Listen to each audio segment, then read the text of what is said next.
கர்த்தர் நல்லவர், நீங்கள் கர்த்தரால் ஆசீர்வதிக்கப்பட்டவர்கள்.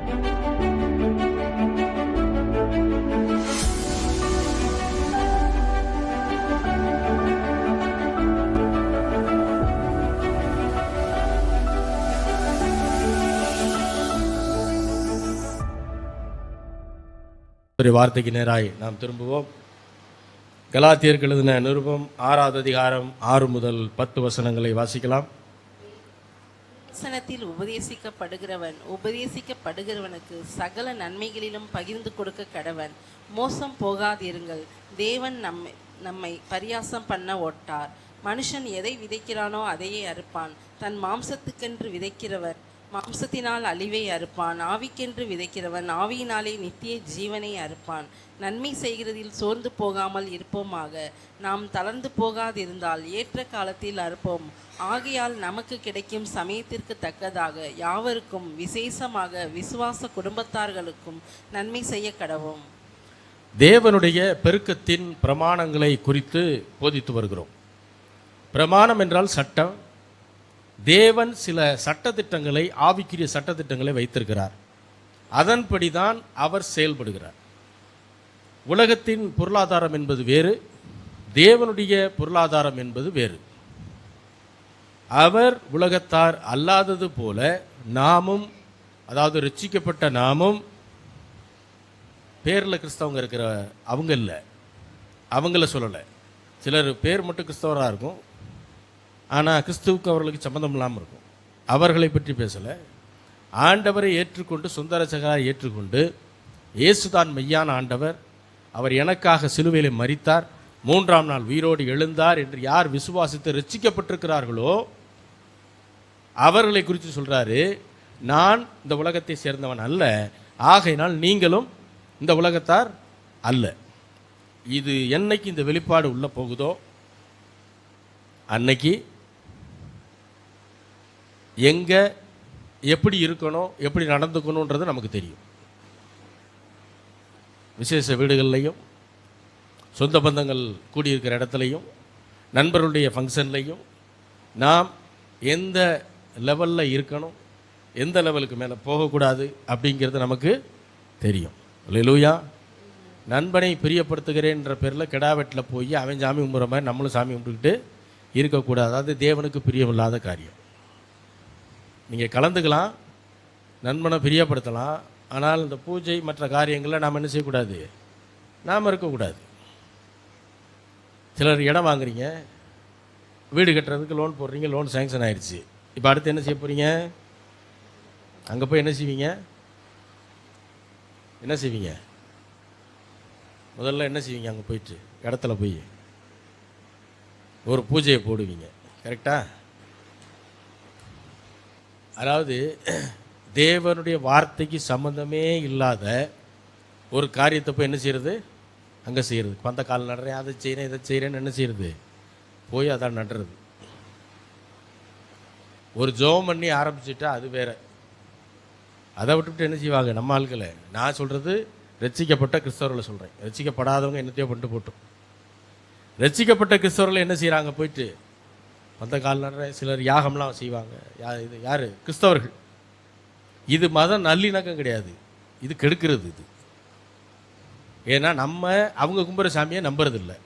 நம்பலைன்னா அப்புறம் அவங்க செய்கிற செயலை எதுக்கு செய்கிறீங்க? போய் பூஜை எல்லாம் பண்ணுறது. அப்போ என்னன்னா, பிசாசு எங்கே உலகம் பூரா இருக்குது, அங்கங்கே சுற்றிக்கிட்டு இருக்கோம். இவங்க போய் என்ன பண்ணுறாங்க? அங்கே ஆண்டவருக்கு பிரியமில்லாத ஒரு காரியத்தை செஞ்ச உடனே போகிற பிசாசு அங்கேருந்து அப்படியே பார்க்குது. ஓஹோ, நம்மளை தான் கூப்பிடுறாங்க அப்படின்னு சொல்லிட்டு அது என்ன செய்யும்? அது எங்கேயோ போய்கிட்டு இருக்கிறது யூட்டர்ன் அடித்து எங்கே வந்து நிற்கும்? உங்கள் இடத்துல வந்து நிற்கும். இன்னும் நீங்கள் தேவனுக்கு பிரியமில்லாத காரியத்தை செய்யும்போது ஆட்டோமேட்டிக்காக என்ன ஆயிரும்? நமக்கு இங்கே கூடாரம் ரெடி ஆகிக்கிட்டு இருக்குது, நம்ம இங்கேயே இருப்போம் அப்படின்னு முடிவு பண்ணி வேறு 7 பிசாசையும் என்ன செய்யுமா? கூட்டிகிட்டு வந்து அங்கே உட்காரும். அந்த வீடு கட்டி குடி போன உடனே வரக்கூடாத பிரச்சனைகள்லாம் என்ன செய்யும்? வர ஆரம்பிக்கும். அப்புறம் என்ன சொல்கிறது? இடமே சரியில்லைங்க. இடம்லாம் நல்ல இடத்த தான் ஆண்டவர் கொடுத்தாரு, ஞானத்தையும் ஞானம்தான் இல்லை, ஏன்னா ஆண்டவர் கொடுத்த இடத்துல நீ யாரை கூட்டு வந்து வச்சிருக்கிற? யாரை கூட்டு வந்து வச்சிருக்க? பிசாசை கூட்டு வந்து உட்கார வச்சிருக்கிற. நம்ம நினச்சிக்கிட்டு இருக்கோம் நம்ம வந்து நல்லா சாமி கும்பிட்டு நம்ம உள்ளே போகிறோம். போனால் முதல்ல வேதத்தில் வசனம் சொல்லுது, வெறுமையான இடங்கள்ல பிசாசு இருக்குமா.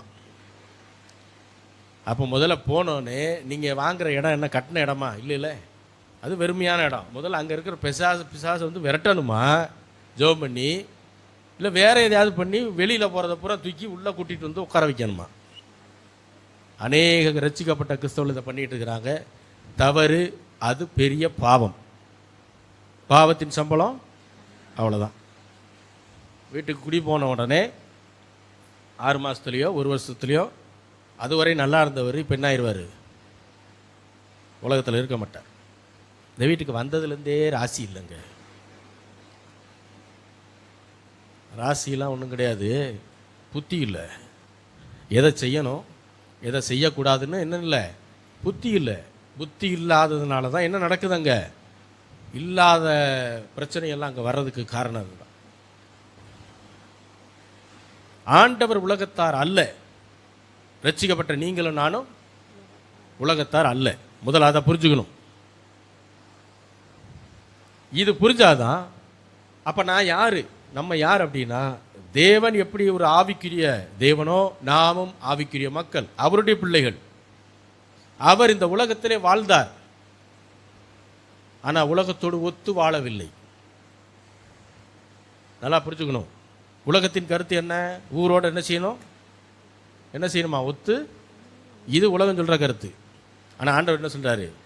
நான் இந்த உலகத்தார் அல்ல, ஆகையினால் நீங்களும் உலகத்தார் அல்ல. உலகம் உங்களை என்ன செய்யும்? ஏன்னா உங்களை பகைக்கிறதுக்கு முன்பாகவே அது என்னை பகைத்தது என்று அறிந்து படைச்சவரே பகைக்குது உலகம். ஞாபகம் வச்சுங்க. வானத்தையும் பூமியையும் இருக்கிற எல்லா மனுஷ பயல்களையும் உண்டாக்குன தேவனையே இந்த உலகம் என்ன செஞ்சிச்சு? அவரை பகைக்குது. அவருக்கு எப்படி இருக்கு? ஏண்டா நான் பார்த்து தோணுமா தோணாதா? அவரே வெறுத்துச்சு இந்த உலகம். அவர் தான் சொல்கிறாரு, என்னையவே வெறுத்துச்சுப்பா, நீ கவலைப்படாத, உன்னை வெறுக்குதுன்னா. ஏன்னா உன்னை வெறுப்பதற்கு முன்பாக இந்த உலகம் என்ன செஞ்சிச்சு? இது புரியணும். உலகம் உங்களை நேசித்து கொண்டிருக்கிறது என்றால் நீங்கள் தேவனுக்குள்ளாக சரியா இல்லைன்னு அர்த்தம். இதுதான் சிம்பாலிக்.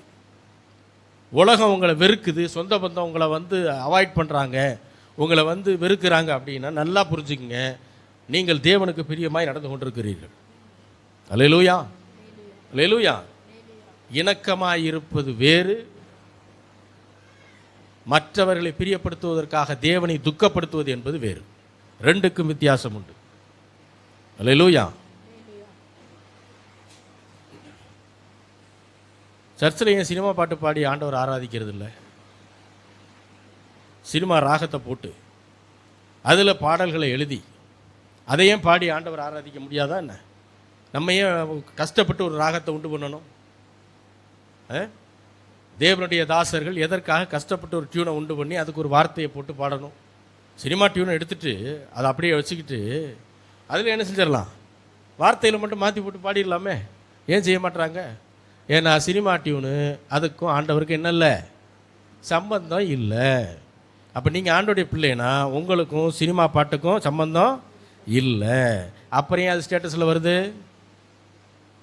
ஹலோ, ஸ்டேட்டஸில் சினிமா பாட்டு எதுக்கு வருது?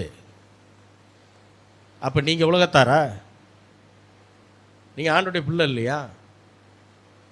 அது மை ஸ்டேட்டஸ் தானே, உங்கள் ஸ்டேட்டஸ் தானே.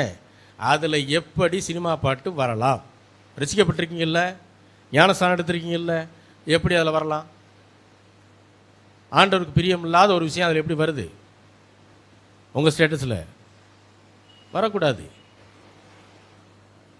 இல்லையா? நான் வந்து இந்த காரணத்துக்காக இதை வச்சேன், எங்கள் கல்யாண நாளுக்காக வச்சேன், எங்கள் பிறந்த நாளுக்காக வச்சேன்.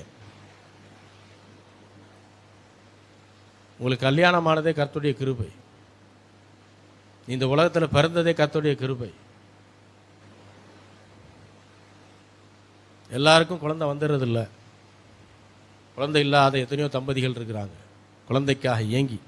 அப்படி இருக்கும்போது தேவன் உங்களை இந்த உலகத்திற்கு அனுப்பியிருக்காருன்னா அவர் ஒரு நோக்கத்தோடு அனுப்பியிருக்கிறார். அவருடைய நோக்கத்தை நிறைவேற்றணுமே தவிர அவருக்கு பிடிக்காது எனக்கு பிடிக்கணும் சினிமா பாட்டு பிடிக்கும்னு சொல்லி அதை ஸ்டேட்டஸில் என்ன செய்யக்கூடாது, அதை ரீல்ஸ் போடுறது, அதை ஸ்டேட்டஸ் வைக்கிறது, இதெல்லாம் என்ன செய்யக்கூடாது. ஒரு 4 கிறிஸ்தவர்கள் ரசிக்கப்பட்ட கிறிஸ்தவர்கள் வைக்கக்கூடாது. அது ஆண்டவருக்கு பிரியமில்லாத காரியம்.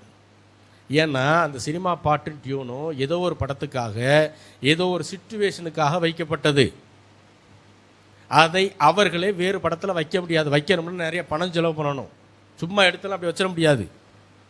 அந்த ப்ரொடியூசருக்கு அவங்க என்ன செய்யணும், நான் அந்த பாட்டை யூஸ் பண்ணிக்கிறேன்னு சொல்லி பணம் கொடுக்கணும். அப்போ அது அந்த சூழ்நிலைக்காக அந்த திரைப்படத்துக்காக உருவாக்கப்பட்ட பாட்டை தூக்கி நீ மை ஸ்டேட்டஸ்ன்னு எப்படி வைப்ப? அறிவு இருக்கணும். அறிவு இல்லைன்னா அப்படி தான் இருக்கும். நாலேஜ் இல்லை. ஏன்னா பைபிள் ஒழுங்காக படிக்கிறது இல்லை.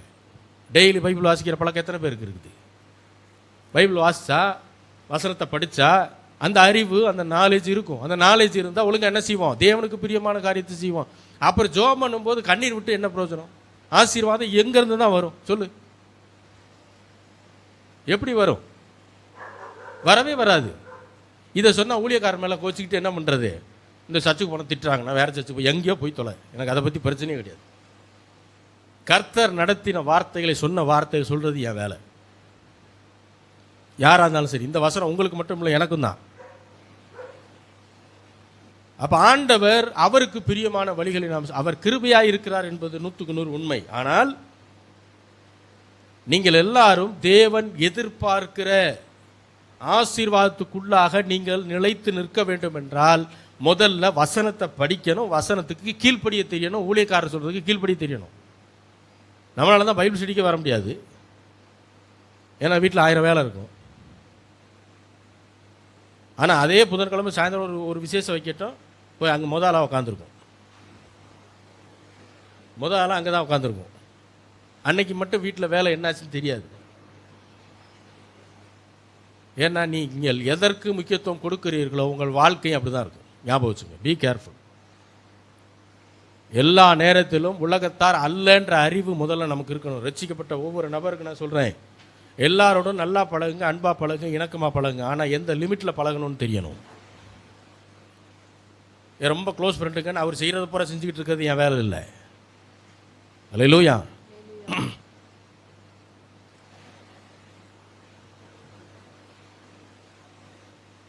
கர்த்தர் நல்லவர். அவருடைய பிள்ளைகள் இப்படி தான் இருக்கணும். ஒரு உதாரணம் சொல்கிறேன். ஒரு ஏழ்மையான நாடு இருக்கு. அந்த நாட்டில் நம்முடைய இந்திய நாட்டினுடைய தூதரகம் அங்கே வச்சுருக்காங்க, ஆஃபீஸ், எம்பசி. அந்த ஏழ்மையான நாட்டின் மக்கள் அவங்களுக்கு ஒரு வேளை உணவு கிடைக்கிறதே பெரிய கஷ்டம். நல்ல உடை இருக்காது, இருக்கிறதுக்கு இடம் இருக்காது, ரொம்ப கஷ்டப்படுவாங்க. ஒரு நாளைக்கு ஒரு வேளை உணவு கிடைச்சாலே ரொம்ப பெரிய விஷயமா இருக்குது. ஆனால் அந்த ஏழ்மையான நாட்டில் இருக்கக்கூடிய இந்திய தூதரகம் அதில் வேலை செய்கிறாங்க பாருங்க. அவங்க எப்படி இருப்பாங்க? அவங்களும் ஒரு வேளை உணவு கஷ்டப்படுவாங்களா? நல்ல ட்ரெஸ் இல்லாமல் கஷ்டப்படுவாங்களா? கிடையாது. அவங்க இருக்கிறது ஏழ்மையான நாடு, ஆனால் வேலை பார்க்குறது எங்கே? இந்திய தூதரகத்தில் வேலை செய்கிறாங்க. அவங்களுக்கு சம்பளம் எல்லாமே, அவங்களுக்கு ஃபண்டு எல்லாமே எங்கேருந்து வரும்? இந்தியாவிலேருந்து போகும். ஏழ்மையான நாட்டில் வசிக்கக்கூடிய அந்த நாட்டு பிரஜைகள் கஷ்டப்படும் போது இவர்கள் 3 நேரமும் நல்லா தான் சாப்பிடுவாங்க. இவர்களுக்கு தேவையான ஃபண்டு என்ன செய்யும்? இதை போல தான் நீங்களும் நானும் வாழ வேண்டும் என்று ஆண்டவர் விரும்புகிறார். நாம் இந்த உலகத்திற்கான மனிதர்கள் அல்ல. உலகம் செய்கிற எல்லா சடங்கு சம்பிரதாயத்தை செய்கிறதுக்காக நீங்களும் நான் அழைக்கப்படவில்லை. நாம் ரட்சிக்கப்பட்டிருக்கோம்ன்றது உண்மை. அப்படின்னா உலகம் செய்கிற எல்லா சடங்கையும் செய்கிறதுக்கு நீங்கள் நானும் இல்லை. அதுக்கு அவங்க இருக்கிறாங்க, உலகத்தார் இருக்கிறாங்க. நீங்களும் நானும் தேவன் சொல்லுகிற சடங்கை செய்யணும். அப்போ தான் நாம் அவர்கள் கஷ்டப்படுறாங்கன்றதுக்காக நம்ம கஷ்டப்படணும்னு அவசியம் இல்லை. ஏன்னா நம்மை ஆசீர்வதிப்பது பரலோக பணம், நம்மை ஆசீர்வதிப்பது பரலோகத்தின் ஐஸ்வர்யம், தேவனுடைய ஆசீர்வாதம். அல்லேலூயா. அப்படி தான் வாழணும்னு ஆண்டவர் விரும்புகிறார். அதுக்கு தான் அந்த உதாரணம் சொல்கிறேன். அப்போ இந்திய தூதரகம் ஏழ்மையான நாட்டில் தான் இருக்குது. ஆனால் ஃபண்டு சம்பளம் எல்லாமே அவர்களுக்கு இந்தியாவிலேருந்து போகுது. நாம் அந்த உலகத்தில் தான் இருக்கிறோம். உலகத்தில் இருக்க ஜனங்கள் சில பல கஷ்டங்களை படுறாங்க, நல்லா இருக்கிறாங்க, எல்லாம் இருக்குது. அவர்களுக்கு நடந்த எல்லாம் உங்களுக்கும் எனக்கும் நடக்க வேண்டும் என்கிற அவசியமோ கட்டாயமோ கிடையாது. ஏன்னா நாம் உலகத்தின் பிரஜை அல்ல, நாம் பரலோகத்தின் பிரஜை. எத்தனை பேருக்கு புரியுது? முதல்ல இந்த அறிவும் நாலேஜ் இருந்தால் எந்த இடத்துல எப்படி நடக்கணும்னு தெரியும். அந்த இந்திய நாட்டு தூதரகத்தில் வேலை செய்யக்கூடிய ஒரு ஆள் வெளியில் அந்த நாட்டு மக்கள் போய் வாங்கி சாப்பிட்ற ஒரு சாதாரண இடத்துல போய் வாங்கி சாப்பிட மாட்டார். அவருக்கு ஆர்டர் பண்ணால் உள்ளே வரும். பெரிய பெரிய ஹோட்டல்லேருந்து என்ன செய்யும், அவங்க ஆஃபீஸுக்கே கொண்டு வந்து லஞ்சு கொடுத்துருவாங்க. அல்லேலூயா, அல்லேலூயா. இன்னும் எளிமையாக புரிகிற மாதிரி சொல்கிறேன். பெரிய ஹாஸ்பிட்டல் இருக்குது, டாக்டர் இருக்கிறாரு. ஏழ்மையான ஜனங்கள் கிராமங்கள்லேருந்து வர்றாங்க, அங்கே வெயிட் பண்ணுறாங்க. இந்த ரிப்போர்ட்லாம் எடுத்துகிட்டு வாங்கன்னு சொன்ன உடனே லஞ்ச் டைம் ஆகிடுது. இப்போ அவங்க என்ன செய்கிறாங்க, வெளியில் போய் ஒன்று அவங்க கையில் சாப்பாடு கொண்டு வந்திருப்பாங்க, இல்லைன்னா என்ன செய்வாங்க, வெளியில் போய் ஒரு சின்ன கடையாக பார்த்து அதில் ஏதாவது ஒன்று வாங்கி சாப்பிட்ருவாங்க. இப்போ டாக்டருக்கும் வயிறு பசிக்கும், அவருக்கும் அதே லஞ்ச் டைம் தான். அவர் எங்கே போய் சாப்பிடுவார்? அதே சின்ன கடையிலையா? ஒன்று அவர் கொண்டு வந்திருப்பார், கொண்டு வரல. இப்போ அவர் எங்கே போய் சாப்பிடுவார்? அந்த ஆஸ்பத்திரி ஏற்ற மாதிரி ஒரு பெரிய ஹோட்டல் இருக்கும், அங்கே தான் போய் சாப்பிடுவார். ஏன்? அவருடைய ஆசீர்வாதம் அந்த ஹாஸ்பிட்டல் கொடுக்கறது, அவருடைய ஐஸ்வர்யம் என்பது இந்த ஹாஸ்பிட்டல் கொடுக்கறது. அல்லேலூயா. 2 பேரும் ஆஸ்பத்திரிக்குள்ளே தான் இருக்கிறாங்க, பேஷண்ட்டும் அங்கே தான் இருக்கிறாங்க, டாக்டர் அங்கே தான் இருக்கிறார். ஆனால் டாக்டர் சாப்பிட்ற இடம் வேறு, பேஷண்ட்டு சாப்பிட்ற இடம் வேறு. நாம் உலகத்தில் தான் இருக்கிறோம், ஆனால் உலகத்தார் அல்ல. இந்த உலகம் புல்லாங்கனுக்குள் கிடக்கிறது. நீங்களும் நானும் பரலோக ஆசீர்வாதத்தில் வாழணும். அல்லேலூயா. அதற்கு தேவனுடைய வார்த்தைக்கு கீழ்ப்படியணும். அல்லேலூயா. வாசிக்கலாம். பிலிப்பியர் 4வது அதிகாரம் 19வது வசனம்.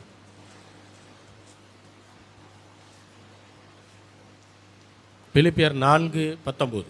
என் தேவன் தம்முடைய ஐஸ்வர்யத்தின்படி உங்கள் குறைவுகளை எல்லாம் கிறிஸ்து இயேசுவுக்குள் மகிமையிலே நிறைவாக்குவார்.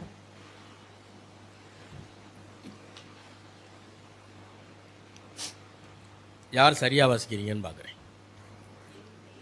உம்முடைய மகிமையின் ஐஸ்வர்யத்தின்படி உங்கள் குறைவுகளை எல்லாம் திரும்ப வாசிங்க, சத்தமாக வாசிங்க. மகிமையின்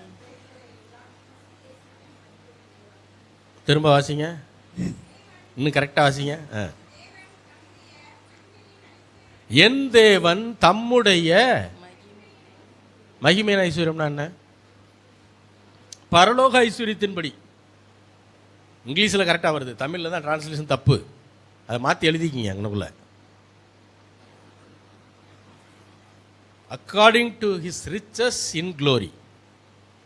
பரலோக ஆசீர்வாதத்தின்படி அல்லது பரலோக ஐஸ்வர்யத்தின்படி என் தேவன் தம்முடைய அவருடைய பரலோக ஐஸ்வர்யத்தின்படி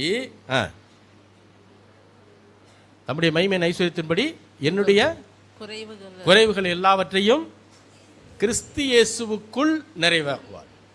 மகிமையிலே கிடையாது, மகிமை தான் முன்னாடி வந்துடும். கிறிஸ்து இயேசுவுக்குள் நிறைவாக்குவார். அதுதான் வசனத்தினுடைய அர்த்தம். ஏன்னா மகிமையில நிறைவாக்குவார்னா பரலோகம் போய் நிறைவாக்குவார்னு அர்த்தம் வரும். பரலோகத்தில் குறைவு கிடையாது, அங்கே நிறைவாக்க வேண்டிய அவசியமும் கிடையாது. நல்லா புரிஞ்சுக்கணும். வசனத்தை இங்கிலீஷில் கரெக்டாக இருக்குது. My God shall supply all his needs according to his riches in glory. அதான் வசனம். அப்போது என் தேவன் அவருடைய மகிமையின் ஐஸ்வர்யத்தின்படி, அவருடைய பரலோக ஐஸ்வர்யத்தின்படி என்னுடைய குறைவையெல்லாம் என்ன செய்கிறார்? கிறிஸ்து இயேசுவுக்குள் நிறைவாக்குகிறார். நான் ரட்சிக்கப்பட்டவனாக இருக்கேன், கிறிஸ்து இயேசுக்குள்ளே இருக்கிறேன். என் தேவன் பிதா என்ன செய்கிறாரு?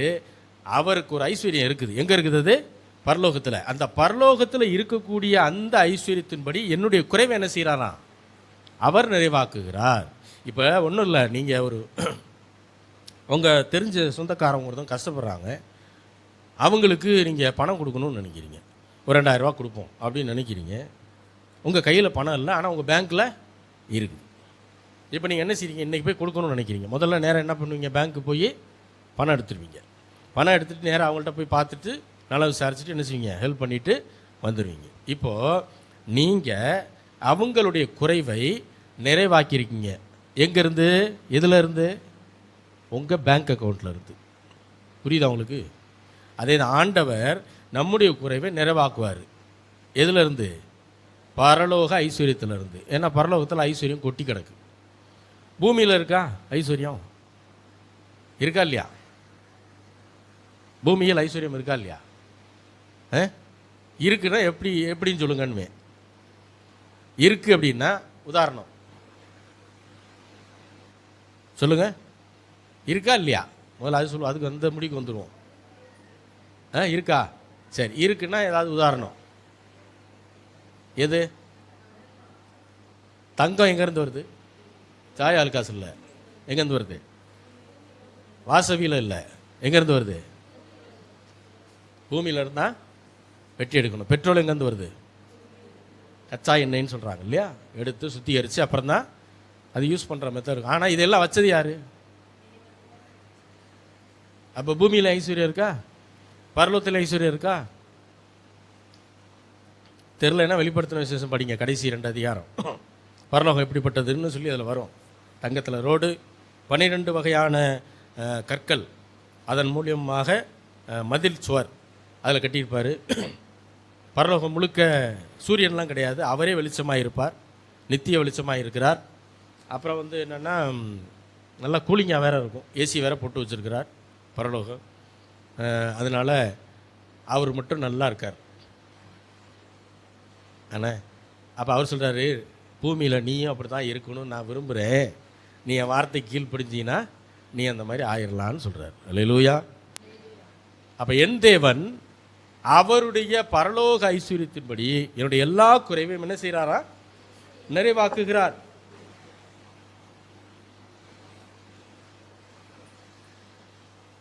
அப்போ நாம் இந்த பூமியிலே பரலோக ராஜ்யத்தின் ஐஸ்வர்யத்தில் என்ன செய்யணுமா? வாழ வேண்டும் என்று தேவன் விரும்புகிறார். அப்போ தேவனுடைய விருப்பம் தான் நம்முடைய விருப்பமாக இருக்கணும். ஐஸ்வர்யத்தின் மேலே கண் வைக்கிறது இல்லை, ஐஸ்வர்யத்தை கொடுக்குற தேவன் மேலே என்ன செய்யணும்?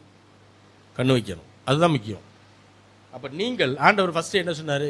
மனுஷனை படைச்ச உடனே நீங்கள் என்ன செய்யணும்? முதல்ல பழுக வேண்டும், பெருக வேண்டும், பூமியை நிரப்ப வேண்டும், சகலத்தையும் கீழ்ப்படுத்தணும், எல்லாவற்றையும் என்ன செய்யணும்? ஆண்டு கொள்ளணும். எல்லாவற்றையும் கீழ்ப்படுத்தி சகலத்தை என்ன செய்யணும்? ஆண்டு கொள்ளணும்னு சொல்லிட்டார். இது நம்ம என்ன நினைக்கிறோன்னா, பெருக்கம்னோடனே மனிதர்கள் பெருக்கமாக வர்றதை மட்டும்தான் ஆண்டவர் சொன்னார். இல்லை,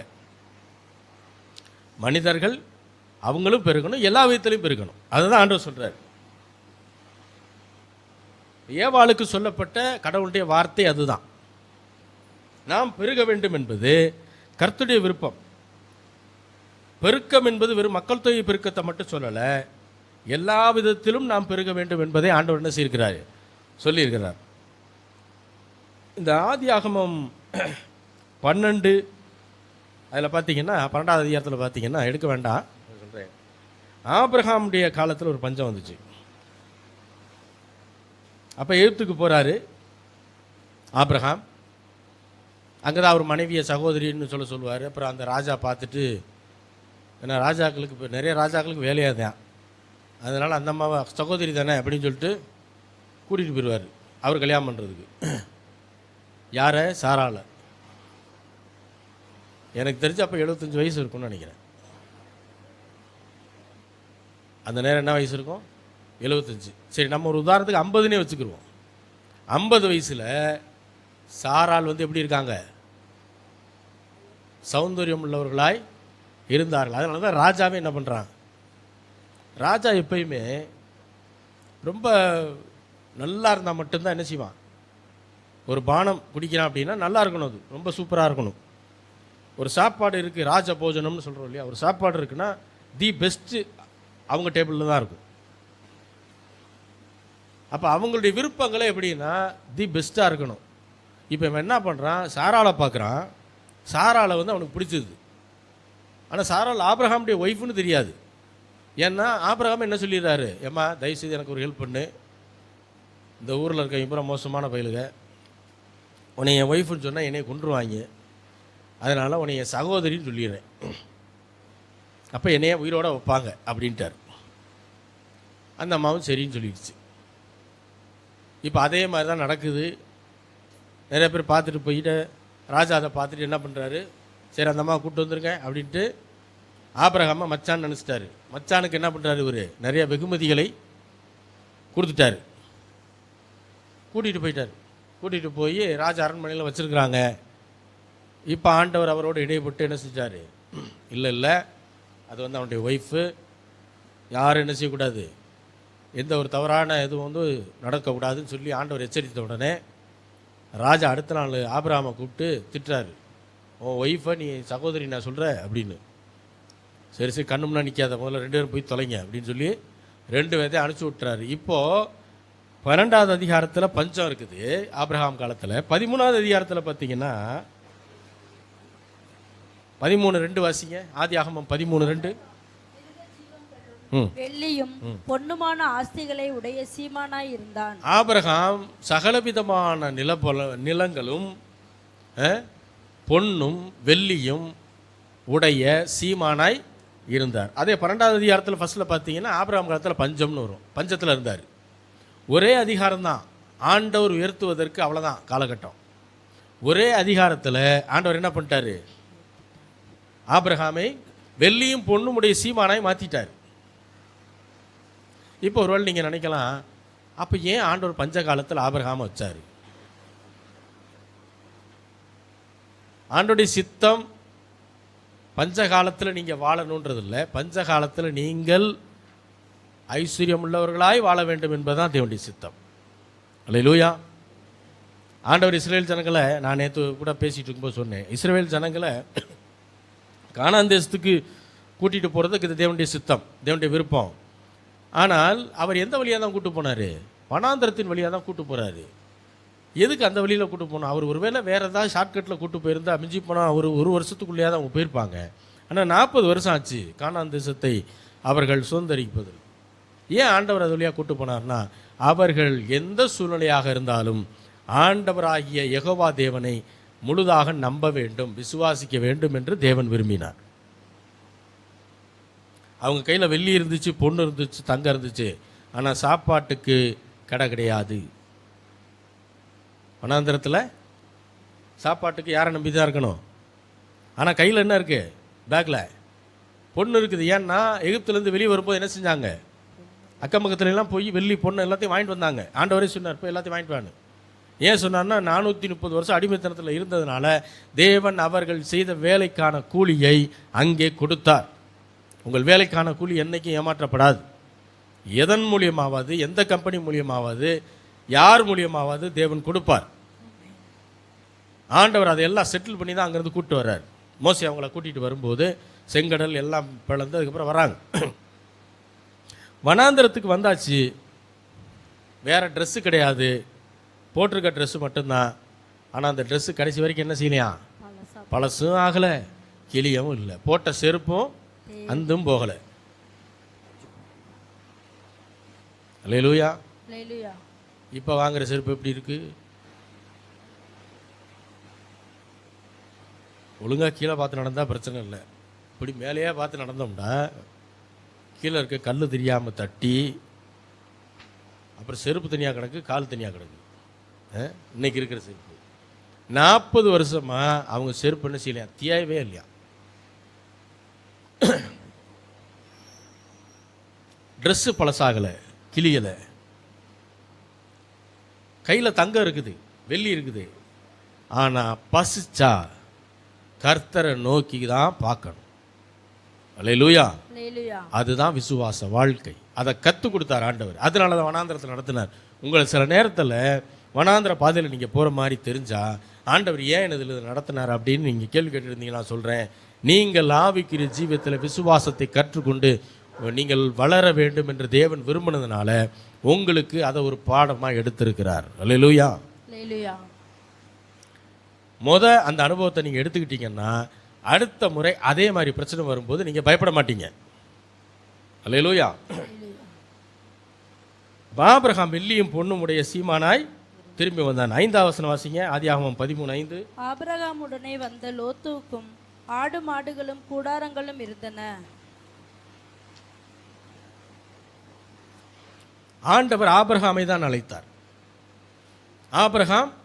ஆபிரகாம் அழைக்கும் போது ஆண்டவர் டைரெக்டாக போய் ஏவாள்கிட்ட சாராள்கிட்ட போய் பேசவே இல்லை. ஆண்டவர் அழைத்தது ஆபிரகாமை. ஆபிரகாம் தன்னுடைய மனைவி ஆகிய சாராளையும் கூட்டிகிட்டு போகிறார். நான் காண்பிக்கும் தேசத்துக்கு போ. இன்னும் தேசம் என்னன்னு சொல்லலை. அப்படி கிளம்பி போகிறார். இப்போ பாருங்க, ஆபிரகாமோடு அவருடைய அண்ணன் பையன் லோத்து என்ன பண்ணுறாரு, நானும் வரேன்ட்டு கிளம்பிட்டார். பொதுவாக சொந்த பந்தங்களில் இருக்கிறாலும் என்ன செய்யும், நீ எதுக்குடா அங்கெல்லாம் போகிற, சும்மா யாரோ ஆண்டவர் பேசுனார் தேவன் பேசுனார், இங்கே ஒழுங்காக வியாபாரம் ஓடிக்கிட்டு இருக்குல்ல, சிலையை செஞ்சு விற்று ஒழுங்காக சாப்பிட்டுக்கிட்டு இருக்கோம், கடை நல்லா தான் போய்கிட்டு இருக்கு, சொல்லியிருப்பாங்களா மாட்டாங்களா, அவள் அப்பாவே சொல்லியிருப்பாரா இல்லையா, தேராகும்.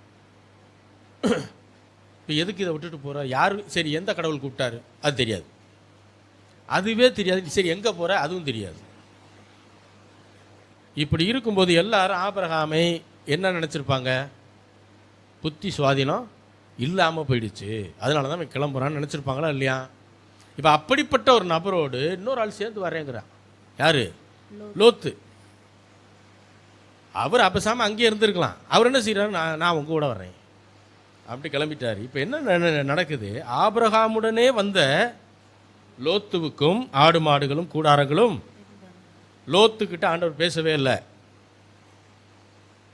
லோத்துவை தேவன் அழைக்கவே இல்லை, ஆபிரகாமை தான் அழைத்தார். சாராள் வர்றாங்கன்னா அவங்க மனைவி, ரைட், தப்பு கிடையாது. லோத்தியா வரணும். லோத்து ஆண்டவரோடு நேரடியாக பேசலை, ஆண்டவரும் லோத்தோடு பேசலை. ஆபிரகாம் ஆசீர்வதிக்கிறாரு. ஆபிரகாமுடைய ஆசீர்வாதம் நிரம்பி வழியுது. இப்போ ஆபிரகாம் கூட லோத்து ஃபாலோ பண்ணதுனால நிரம்பி வழியிற ஆசீர்வாதத்தை பூரா யார் பிடிச்சிட்டாப்போ, லோத்து பிடிச்சிட்டார். அல்லேலூயா. ஆபிரகாம் பணக்காரர் ஆகிறாரு, கூட வந்த லோத்தும் பணக்காரரா ஆயிட்டார். அப்போ நல்லா புரிஞ்சுக்கங்க, ஆசீர்வாதம் உங்களுடைய தேவைகளை நிறைவேற்ற அளவுக்கு மட்டுமல்ல, நிரம்பி வழிகிற அளவுக்கு இருக்கணும். அதுதான் தேவனுடைய விருப்பம். ஆபிரகாமின் ஆசீர்வாதத்தை ஆண்டவராகிய கிறிஸ்து இயேசுவின் மூலமாக உங்களுக்கும் எனக்கும் வரப்பண்ணுகிற தேவன்.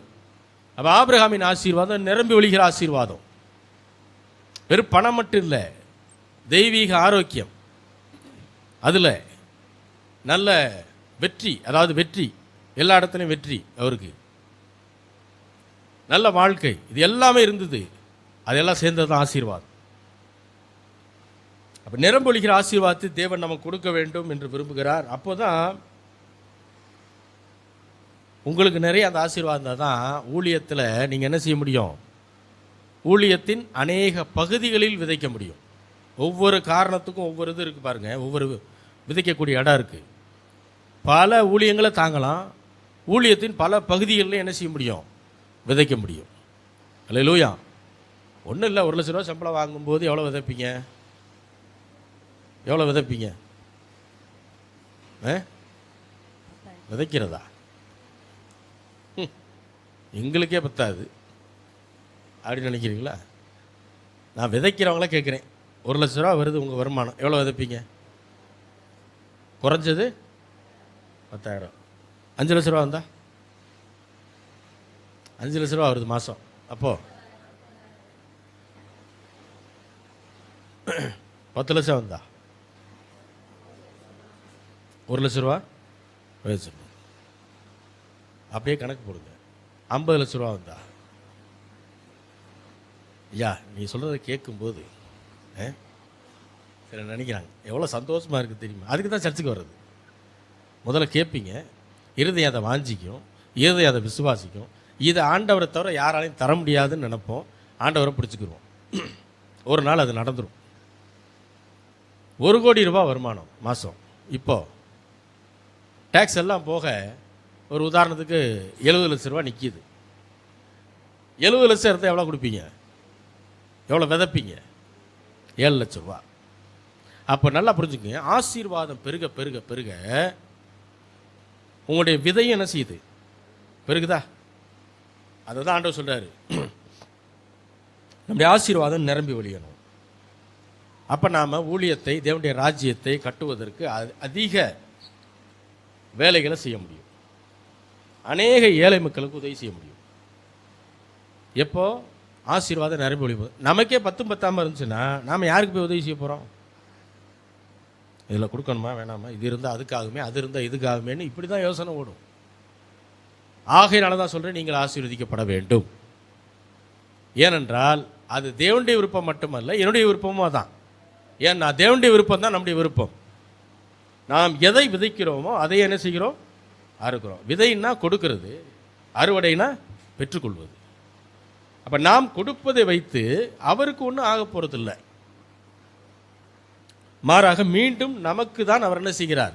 அறுவடையாக கொடுக்கிறார். இன்னொன்று, இந்த ஆஃபர் ஆடி முடிகிற வரைக்கும் தான் அப்படின்னு இல்லை. இந்த ஆஃபர் 365 நாளும் உண்டு, எல்லா வருஷமும் உண்டு. ஆண்டவருடைய ஆஃபர் என்ன செய்கிறதில்ல, குறையிறதே இல்லை, மாறுறதே கிடையாது. உலக பிரகாரமான ஆஃபர்லாம் என்ன செஞ்சிடும்? குறிப்பிட்ட நாளுக்கு மேலே முடிஞ்சிடும். அது உண்மையாக ஆஃபர் போடுறவங்க முடிச்சுடுவாங்க. உண்மையிலே ஆஃபர் போடாதவன் என்ன செய்வான்? சார் அந்த ஆஃபர் நீங்கள் போய் கேளுங்களேன், சார் அந்த ஆஃபர் 2 நாளைக்கு முன்னாடி முடிஞ்சு சார், ஆனாலும் உங்களுக்காக நான் என்ன பண்ணுறேன், மேனேஜர்கிட்ட பேசி அந்த ஆஃபரில் உங்களுக்கு பில் போட முடியுமான்னு நான் பார்க்குறேன். நீங்கள் இதோட இதை சூஸ் பண்ணிங்கன்னா அந்த ஆஃபர் கிளைம் ஆகும். பொய், நான் மட்டும் பொய். உங்களுக்கு சும்மா கொடுக்குறதுக்கு அவன் கடை நடத்துகிறான். நான் கேட்குறேன், ஆஃபர்னு எது வந்தாலும் பொய்யுங்க. அது பக்கா ப்ராடு. அது ஞாபகம் வச்சுக்கோங்க. நீங்கள் நம்ம நினச்சிட்டு இருப்போம், நம்ம போனோம், நான் இது வாங்கினேன் அது ஃப்ரீ கிடச்சிச்சு. சின்ன வயசில் பாருங்கள், மகன் சின்னவனாக இருக்கும்போது அவனை கூட்டிகிட்டு போவோம். ஏதாவது ஷாப்பிங் மாலுக்கெலாம் போனோம்னா அப்படியே நிறைய நோட்டம் விட்டுக்கிட்டே இருப்பான். ஏதாவது ஃப்ரீ கிடைக்குதுன்னு வைங்களேன், உடனே சொல்லிடுவான் இது வாங்கணும் அப்படின்வான். நம்ம நாங்கள் அந்த ஃப்ரீயை பார்த்துருக்கவே மாட்டோம். ஆனால் அவன் சைஸுக்கு நோட் பண்ணிடும். இவ்வளோ தான் இருக்கும், எல்லாத்தையும் நோட் பண்ணிடும். நோட் பண்ணிவிட்டு அதெல்லாம் படிச்சுடுவான். நம்மளே அதை படிக்காமல் இருப்பான், அவன் படிச்சுடுவான். அதில் என்ன எழுதியிருக்கு, ஒன்றுக்கு ஒன்று ஆஃபரு 50%, நான் எல்லாத்தையும் படிச்சிடும். இன்னொன்று டிவியில் வேறு அட்வர்டைஸ்மெண்ட் வந்துடும். இந்த காம்ப்ளான் வாங்கினா இது கிடைக்கும், பால் கிடைக்கும், அது கிடைக்குன்னு. இதை பூரா பார்த்துட்டு அங்கே போனோடனே அது வேணும்னுமா. நம்ம என்ன நினைப்போன்னா, சரி அவனுக்கு அது டேஸ்ட்டு வேணும் போட்டிருக்கு, அவன் குடிக்கணும்னு நினைக்கிறான்னு நினச்சிட்டு நான் என்ன பண்ணுவேன், சரி வாங்கலான்னு சொல்லிட்டு போனேன். வாங்கின உடனே இப்போ உதாரணத்துக்கு ஒரு காம்ப்ளான் ஆனால் வாங்கிடுவோம். இப்போ உண்மையிலே காம்ப்ளான் மேலே ஆசைப்பட்டால் நீங்கள் எதை தான் வாங்கி கையில் வச்சுருக்கணும்? காம்ப்ளான். ஆனால் அது கையில் அந்த பாலை வச்சுருக்கோம். என்னடான்னு பார்த்தா அதுக்கு அந்த ஃப்ரீ அவன் வேகமாக உள்ளேருந்து எடுத்து கொண்டு வந்து கொடுப்பான். அந்த பாலை கையில் வச்சுக்கிட்டு வாயெல்லாம் பல்லாக இருக்கும். நான் அப்படியே திரும்பி பார்ப்பேன், அப்பவுமே தெரிஞ்சிடும். அது விளக்கம்லாம் சொல்ல தேவையில்லை, இது இதுக்காகத்தான் என்ன பண்ணியிருக்குது, இதை வாங்கியிருக்குது அப்படின்னு. காம்ப்ளானை ஊற்றி குடித்தா குடிக்காது. அப்போ நான் சொல்லுவேன், தம்பி இது விலையே எவ்வளோ தான் வரும், ஒரு 10 ரூபா 12 ரூபா தான் வரும். நம்ம பேசாமல் உனக்கு இது தான் வேணும்னா இந்த மாதிரி வேறு வாங்கிடலாம். ஆனால் அதில் கொடுமை என்னென்னா, அவன் ஃப்ரீ கொடுக்குற மாதிரி அதில் நிறைய பொம்மை எல்லாம் போட்டு வரைஞ்சி வச்சுருப்பான். அது மாதிரி வெளியே கிடச்சும் தொலையாது. அதை விட நல்ல ப்ராடக்ட் இருக்கும், அதெல்லாம் வேணான்றோம். எனக்கு அதுதான் வேணும். ஆகையினால் நல்லா புரிஞ்சுங்க, ஃப்ரீ ஆஃபர் யாரும் கொடுக்க முடியாது, யாரும் கொடுக்க மாட்டாங்க. ஆண்டவர் ஒருவரை தவிர எந்த மனிதனும் உங்களுக்கு எனக்கு சும்மா கொடுக்க மாட்டான். அல்லேலூயா. நம்முடைய தேவைகள் தேவனால் சந்திக்கப்படணும், அது ரொம்ப முக்கியம். எலியாவின் நாட்களில் தேசம் முழுக்க பஞ்சம் இருந்துச்சு. ஆனால் அவர் தேவ மனிதன். காக்கா சாப்பாடு கொண்டு வருது. அதாவது காக்கா போன்ற ஒரு பறவை, அது நமக்கு புரியணுன்றதுக்காக காக்கான்னு எழுதியிருக்காங்க. காக்கா சாப்பாடு கொண்டு வருது. எப்பயுமே எல்லாத்தையும் பிடிங்கி திங்கிற காக்கா என்ன செய்யுது, கொண்டு கொடுக்குது. அது எங்கேருந்து எடுத்திருக்கோம்? பஞ்ச காலத்தில் உணவு எங்கே இருக்கும்? நாடு முழுக்க பஞ்சம். இப்போ உணவு எங்கே இருக்கும்? அரண்மனை. அப்போ எங்கே போய் திருடிட்டு வந்திருக்கிறது? அரண்மனையில் போய் இருக்கிற அப்பத்தை என்ன செஞ்சிடும், எடுத்துகிட்டு வந்து யார் கொடுக்குது, தேவ மனுஷனுக்கு கொடுக்குது. அப்போ ஆண்டவர் எப்படி பார்க்குறாருன்னு பாருங்கள். தேவ மனிதனை ஆண்டவர் எப்படி பார்க்குறாரு, ராஜாவுக்கு மேலே பார்க்குறாரு.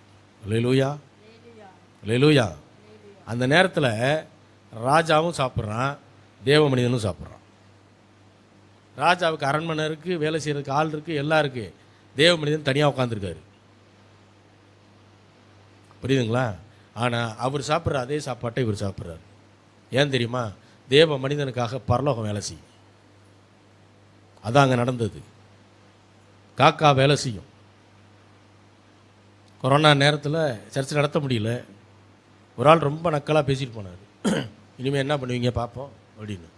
அவர் ரசிக்கப்படாத ஒரு ஆள், சொந்தக்காரர் தான். ரொம்ப நக்கலாலாம் பேசினான். சர்ச்சை நடத்த முடியாது, இனிமேல் சாப்பாட்டுக்கு என்ன பண்ணுவீங்க அப்படின்னா. ஆன்லைனில் கூட அப்போ நம்ம ஆரம்பிக்கலை.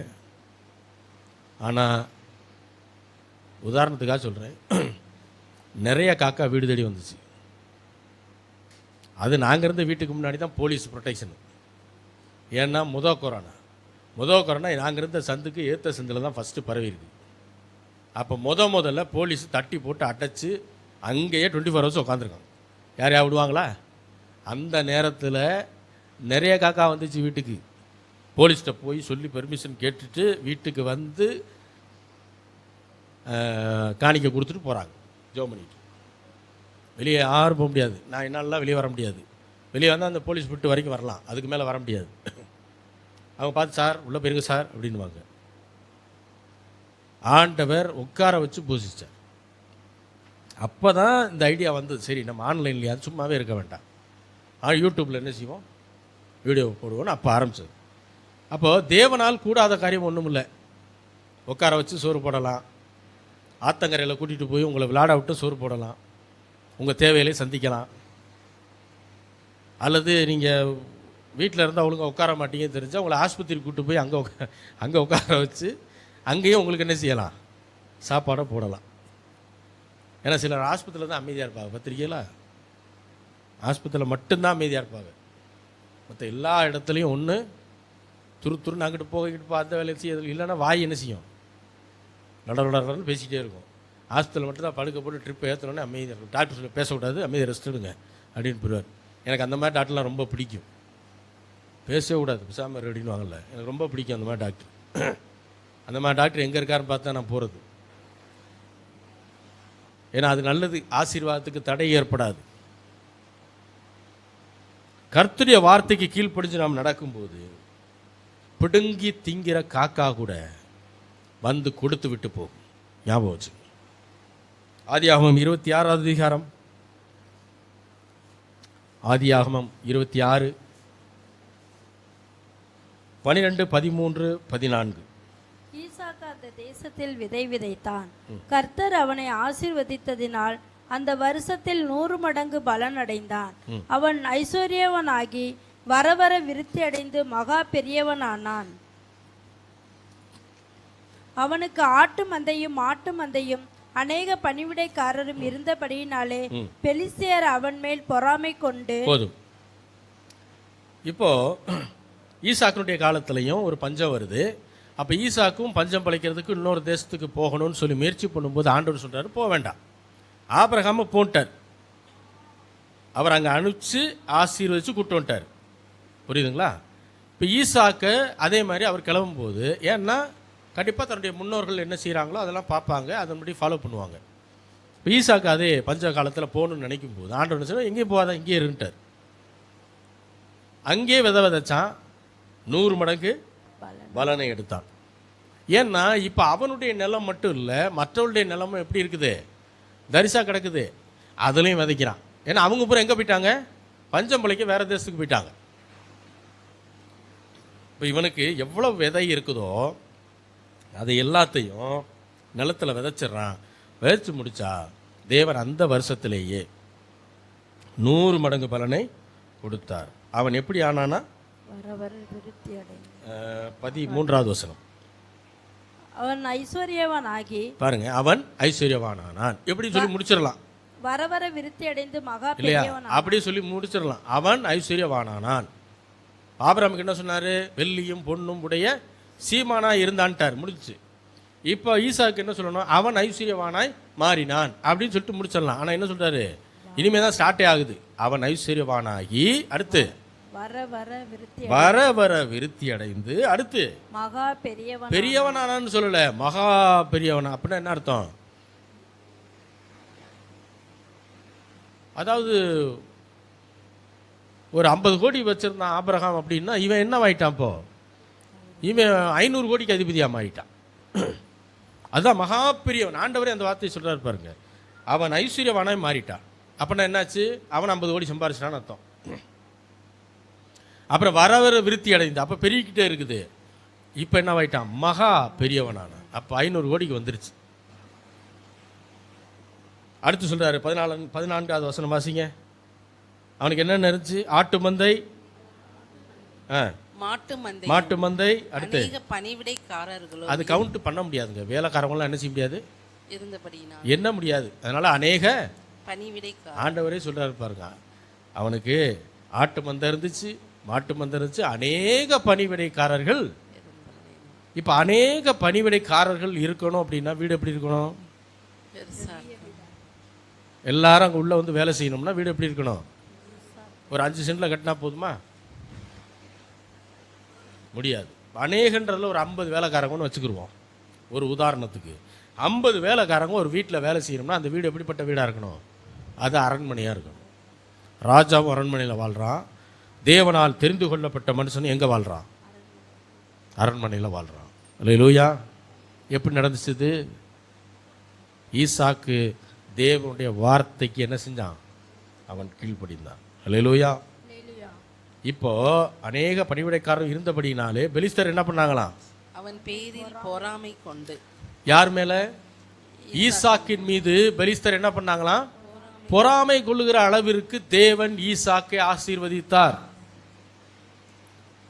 உங்களை பார்த்து மற்றவங்க பொறாமைப்படுற அளவுக்கு நீங்கள் ஐஸ்வர்யத்திலே தேவன் கொடுக்கிற ஆசீர்வாதத்திலே வளர வேண்டும். இது நீங்க விசுவாசிச்சா தான் நடக்கும்.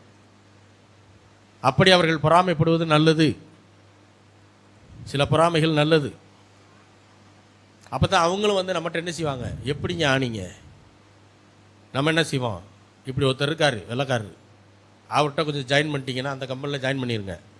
ஜாயின் பண்ணிட்டா என்ன பண்ணுவார்? அவர் உங்களை பார்ட்னர் ஆக்கிடுவார். ஆக்கிட்டு வர்ற லாபத்தில் உங்களுக்கு பாதி, அவருக்கு பாதி, அப்படி சொல்லி அவங்கள கூப்பிட்ருங்க. அவர்கள் அதுக்கு பின்பாக ஆண்டவரை ருசி பார்க்கும்போது தேவன் அவர்களை ஆசீர்வதிப்பதற்கு அவர் மகா ஐஸ்வர்யம் உள்ள தேவனாய் இருக்கிறார். ஆமேன். ஆபிரகாமை எந்த அளவிற்கு தேவன் நேசித்தாரோ, ஈசாக்கை எந்த அளவிற்கு தேவன் நேசித்தாரோ, அதே அளவிற்கு உங்களையும் என்னையும் நேசிக்கிறார். அல்லேலூயா. அவர்களை ஐஸ்வர்யவான்களாய் மாற்றின தேவன் நம்மையும் ஐஸ்வர்யவான்களாய் மாற்றுவதற்கு போதுமான தேவனாய் இருக்கிறார். ஆமென். அல்லேலூயா. பிரசங்கி 11வது அதிகாரம் 4வது வசனம். பிரசங்கி 11:4.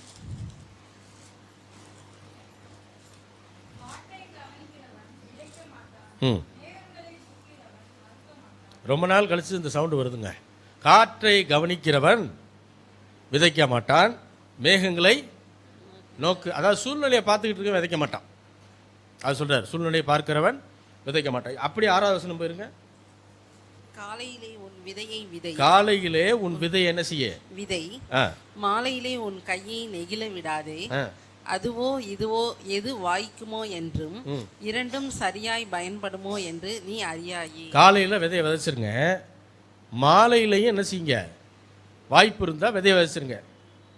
காலையில் விதைச்சதோ சாயந்தரம் விதைச்சதோ எது வாய்க்குமோ அல்லது ரெண்டுமே நமக்கு பயன்படுமோ அது உங்களுக்கு தெரியாது. அப்படின்னா என்ன அர்த்தம் சொல்கிறாரு? சூழ்நிலையை பார்க்காதீங்க. அப்படி பார்த்தா விதைக்க முடியாது. வாய்ப்பு கிடைக்கும் போதெல்லாம் விதைக்க ஆரம்பியுங்கள். அப்பொழுது அறுவடை கண்டிப்பாக உங்களுக்கு என்ன செய்யும்? பல மடங்கு வந்து சேரும். அப்போ விதைச்சா அறுவடை வரும்.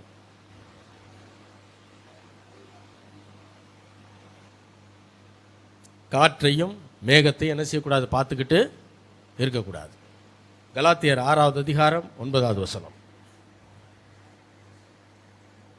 கலாத்தியர் 6:9. நன்மை செய்கிறதில் சோர்ந்து போகாமல் இருப்போமாக, நாம் தளர்ந்து போகாதிருந்தால் ஏற்ற காலத்தில் அறுப்போம். நன்மை செய்வதில் சோர்ந்து போகாமல் இருப்போமாக, நாம் மனம் தளர்ந்து போகாமல் இருந்தால் ஏற்ற காலத்தில் என்ன செய்வோம்? திரும்பவும் இது விதையை பற்றி தான் பேசுது. விதைக்கிறீங்க, நீங்கள் நினச்ச நேரத்தில் அறுவடை வரலன்னு நினைக்கிறீங்க. அறுவடைக்குன்னு ஒரு காலம் இருக்குது, விதைப்பதற்கு ஒரு காலம், அந்த விதை முளைத்து அறுவடையாகி அதை நாம் பெறுவதற்கு ஒரு காலம் இருக்குது. ரெண்டுக்கு இடைப்பட்ட ஒரு காலம் இருக்குது, அதை புரிஞ்சுக்கணும் எப்பயுமே. அப்போ எல்லா மாதமும் எனக்கு அறுவடை வேணும்னா எல்லா மாதமும் வச்சுக்கிட்டே இருக்கணும். புரியுதா உங்களுக்கு? நான் ஜனவரி மாதம் விதைச்சதை ஏப்ரல் மாதம் தான் அறுவடை செய்வேன். புரியுதா? அப்போது எனக்கு மே மாதம் அறுவடை வேணும்னா நான் எப்போ விதைக்கணும்? ஜனவரியில் விதைச்சா ஏப்ரலில் அறுவடை வருது. எனக்கு மே மாதம் அறுவடை வேணும். இப்போ நான் என்ன செய்யறது? எப்போ விதைக்கணும்? பிப்ரவரியில் விதைக்கணும். இப்போ ஜூன் மாதம் அறுவடை எடுக்கணும். அப்போ நான் இதில் விதைக்கணும். அப்போ எல்லா மாதமும் நான் விதைக்க அங்கிட்ட அறுவடையும் எல்லா மாதமும் எனக்கு என்ன செய்யும்? வந்து கொண்டே இருக்கும். இது முதல்ல புரியணும். அப்போ நன்மை செய்வதில், அதாவது விதையை விதைப்பதில் சோர்ந்து போகாமல் இருப்போம். ஏன்னா நாம் சோர்ந்து போகாமல் இருந்தால் ஏற்ற காலத்திலே நம்மால் என்ன செய்ய முடியும்? அறுவடையை எடுக்க முடியும். அப்போ அறுவடை நேரத்தில் அறுவடையை நம்ம கரெக்டாக எடுக்கணும்னா விதைக்க வேண்டிய நேரத்தில் விதையை சரியாக விதைக்க வேண்டும். கேளுங்கள் கொடுக்கப்படும் என்பது கேட்டால் கிடைக்கிறது. கொடுங்கள் அப்பொழுது உங்களுக்கு கூட கொடுக்கப்படும் என்பது கேட்கறதுக்கு மேலே பெற்றுக்கொள்வது. விதைச்சா கேட்கறதுக்கு மேலே கிடைக்கும், கேட்டால் கேட்டது மட்டும் கிடைக்கும். எது வேணுன்றதை நீங்கள் சூஸ் பண்ணிக்கிங்க. அல்லேலூயா. 10வது வசனம் அதிலே, ஆகையால் நமக்கு கிடைக்கும் சமயத்திற்கு தக்கதாக யாவருக்கும் விசேஷமாக விசுவாச குடும்பத்தார்களுக்கும் நன்மை செய்ய கடவோம். இங்கேயும் விதையை பற்றி தான் பேசுகிறாரு. நமக்கு கிடைக்கும் சமயத்திற்கு தக்கதாக, அதாவது நமக்கு நேரம் கிடைக்கும் போதெல்லாம் யாவருக்கும், எல்லாருக்கும் விசேஷமாக. பவுல் ரொம்ப ஞானமுள்ள ஒரு மனிதன். அவர் ரொம்ப தெளிவாக எழுதுகிறார். ஏன்னா மக்களுக்கு தேவையில்லாத சந்தேகம் வரும். யாவருக்குன்னு சொல்லும்போது எல்லாரும் முதல்ல திரும்புறது எங்கே திரும்புவாங்க அப்படின்னா தன்னுடைய சொந்த பந்தங்கள் பக்கம் தான் திரும்புவாங்க. தன்னுடைய க்ளோஸ் ஃப்ரெண்டு, தன்னுடைய என்ன சொந்த பந்தம் அப்படி தான் திரும்பி நிற்பாங்க. ஆவிக்குரிய சொந்தத்தை யார் என்ன செய்ய மாட்டாங்க? பார்க்க மாட்டாங்கன்னு பவுலுக்கே தெரிஞ்சிருக்குது. ஆகையினால தான் எழுதினாரு, சமயம் கிடைக்கும் போதெல்லாம், டைம் கிடைக்கும் போதெல்லாம் எல்லாருக்கும் நன்மை செய்யுங்க, விசேஷமாக. குறிப்பாக சொல்கிறேன், அண்டர்லைன் பண்ணிக்கங்க அப்படிங்கிறாரு. என்னைய அண்டர்லைன் பண்ணணும்? விசுவாச குடும்பத்தார்களுக்கும். ஏன்னா அவங்க தான் உங்களுடைய ஆவிக்குரிய குடும்பம். உங்கள் சொந்த பந்தம், ரட்சிக்கப்படாத சொந்த பந்தம் உங்களுடைய மாம்ச குடும்பம். அல்லேலூயா. இப்போ நீங்கள் ஞானஸ்தானம் எடுத்திருக்கீங்கன்னா நீங்கள் ஆவிக்குரியவர்களா அல்லது மாம்சத்திற்குரியவர்களா? ஆவிக்குரியவர்கள் சொல்கிறவங்க கை தூக்குங்க பார்ப்போம். சரி, இல்லை மாம்சத்திற்குரியவர்கள் சொல்கிறவங்க கை தூக்குங்க பார்ப்போம். கையே தூக்காதவங்க எந்த வெளியே போயிருக்கு. நாம் எல்லாரும் யாரு? ரசிக்கப்பட்டு முழுக்க ஞானஸ்தானம் எடுத்து தேவனுடைய பிள்ளைகளாய் மாறின நாம் எல்லாரும் எந்த குடும்பம்? ஆவிக்குரிய குடும்பம். அப்போ உங்கள் சொந்த பந்தம் எது? எதுங்க? ஆவிக்குரிய குடும்பம். இன்னும் புரிகிற மாதிரி சொல்கிறேன். உங்கள் மாம்ச குடும்பத்தில் ரசிக்கப்படாத ஒரு நபர் இருக்கார். அவர் ஒரு பண தேவையில் இருக்கிறார். ஒரு சின்ன பணம், ஒரு 5000 ரூபா வேணும். ஆவிக்குரிய குடும்பத்தில் ஒரு சகோதரி இருக்கிறாங்க. அவங்களுக்கு ஒரு 3000 ரூபா தேவைப்படுது. அவங்களும் அதே மாதிரி பண தேவையில் இருக்காங்க. ஆனால் உங்ககிட்ட இருக்கிறது 5000 ரூபா இருக்குது. இப்போ முதல்ல யாருக்கு உதவி செய்யணும்? மாட்டினீங்களா? யாருக்கு முதல்ல உதவி செய்யணும்?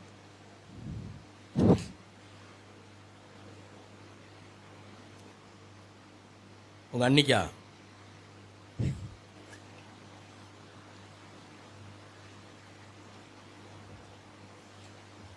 ஆவிக்குரிய குடும்பத்தில் இருக்கிற ஒரு நபருக்கு ஒரு தேவை, மாம்ச குடும்பத்தில் இருக்கிற நபருக்கும் அதே தேவை. இல்லை 2 பேருக்குமே 5000 ரூபா தேவைப்படுது, அப்படி வச்சுக்கிடுவோம்.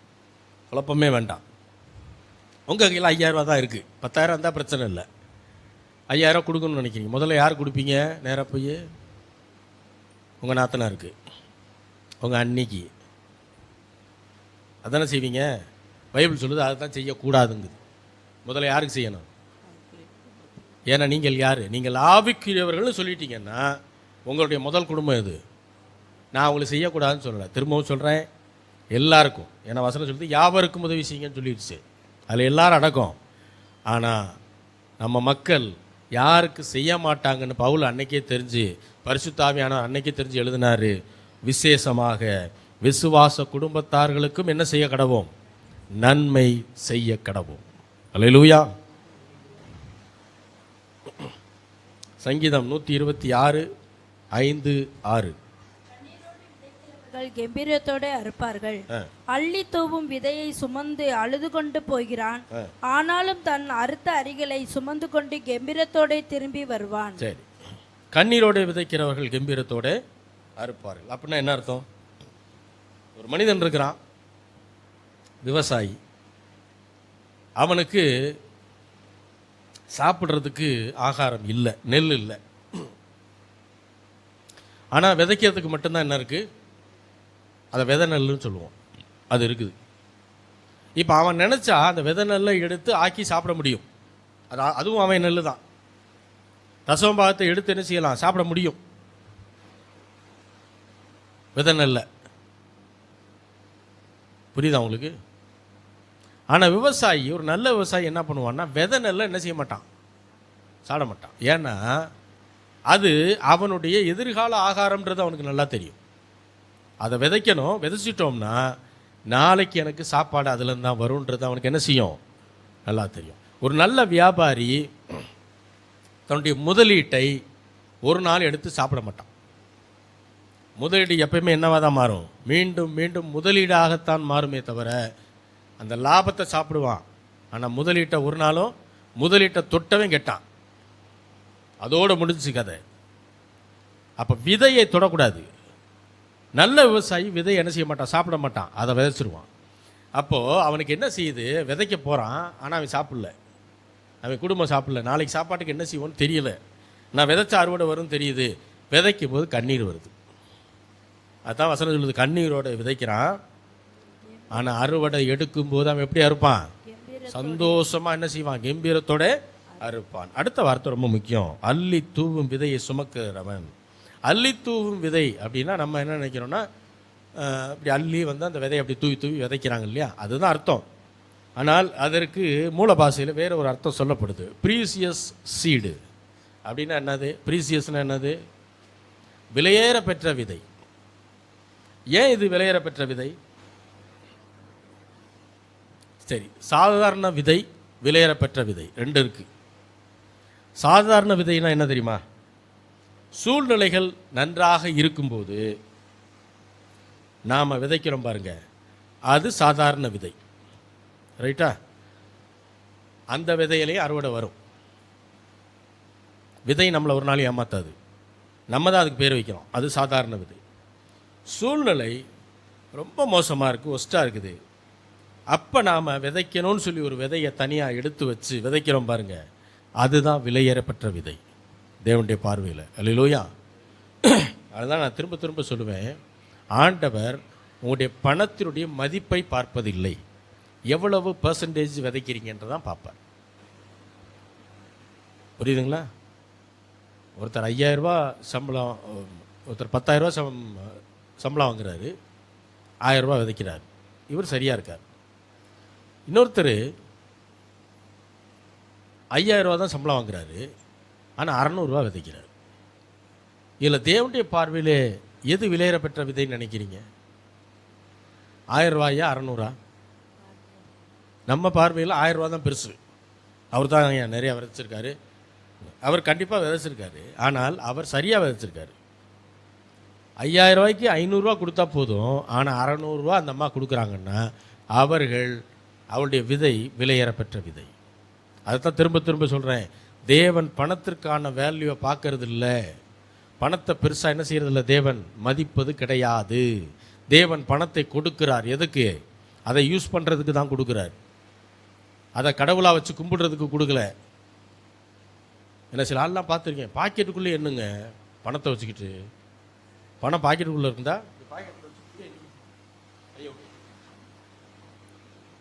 எடுத்து கரெக்டாக 100 ரூபா நோட்டை வெளியே எடுக்கும், கரெக்டாக 50 ரூபா நோட்டை வெளியே எடுப்பாங்க. நமக்கு பர்ஸை தெரிந்தாலும் எங்கிட்ட 50 இருக்குது எங்கிட்ட 100 இருக்குன்னு தெரிய மாட்டேங்குது. நம்ம அப்படி தலாவி எடுத்துக்கிட்டு இருக்கோம். அது பாக்கெட்டில் பார்க்காம அந்த நோட்டை அப்படி தடவியே இப்படி தடவியே எடுக்குதுங்க. அது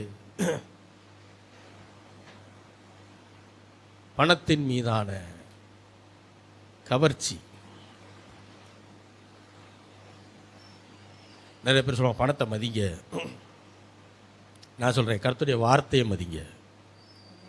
அப்போ கர்த்தர் ஒரு ஞானத்தை கொடுப்பார். அந்த ஞானம் சொல்லித்தரும் எதுக்கு செலவு பண்ணலாம், எதுக்கு செலவு பண்ண வேண்டாம்னு சொல்லித்தரும். சிலர் நினைக்கிறாங்க நான் சரியாக வாழ தெரியாமல் வாழ்ந்துட்டேன் அப்படின்றாங்க.